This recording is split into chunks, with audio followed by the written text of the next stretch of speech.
Assalamualaikum warahmatullahi wabarakatuh. Hai, namaku Tamara Audina Kusmawan dengan NIM 2005947, Prodi Pendidikan Seni Tari 2A. Dengan dosen pengampu Prof. Dr. Eli Maliha MSI dan Abdul Aziz SPD MPD. Dengan judul Penegakan Hukum yang Adil untuk Mengatasi Korupsi. Permasalahan mengenai korupsi menjadi permasalahan yang rumit, bahkan korupsi sepertinya sudah menjadi hal yang biasa.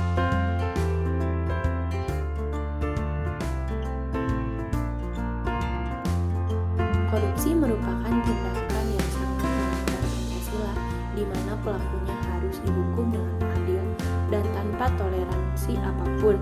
Masalah korupsi ini adalah masalah yang serius di Indonesia, karena korupsi ini perlahan demi perlahan akan merusak ketahanan nasional.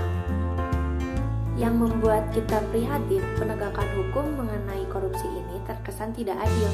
Seperti contoh, orang biasa yang ketahuan melakukan tindak mencuri kecil, seperti anak di bawah umur yang mencuri sendal jepit, langsung ditangkap dan dihukum seberat-beratnya. Sedangkan seorang pejabat negara yang melakukan korupsi uang miliaran rupiah milik negara dapat bebas berkeliaran dengan bebasnya. Berbeda halnya dengan kasus-kasus yang hukum dengan tersangka dan terdakwa, orang-orang yang memiliki kekuasaan, jabatan, dan nama. Proses hukum yang dijalankan begitu berbelit-belit dan menunda-nunda.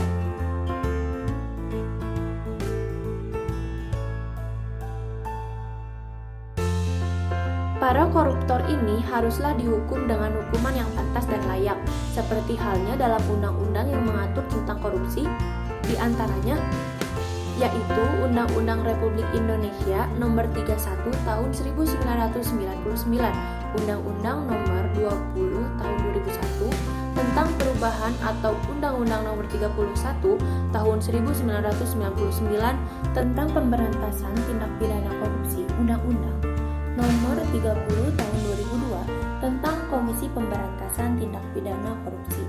Dampak negatif korupsi menunjukkan tantangan serius dalam pembangun ketahanan nasional.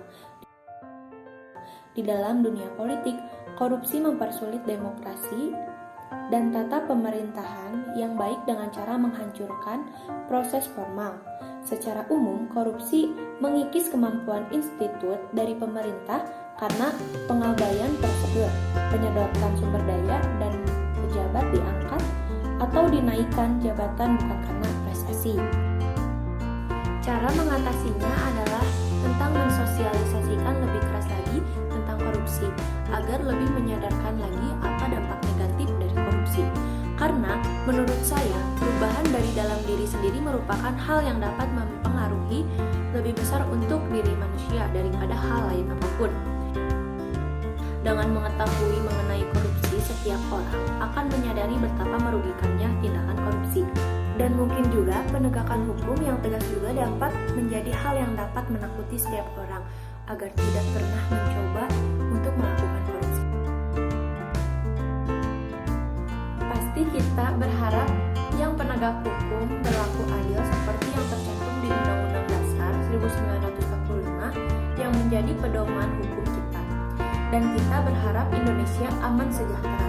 Hukum adalah aturan yang wajib ditaati. Apapun hukum itu, misalnya hukum negara, hukum adat, hukum agama, dan lain-lain.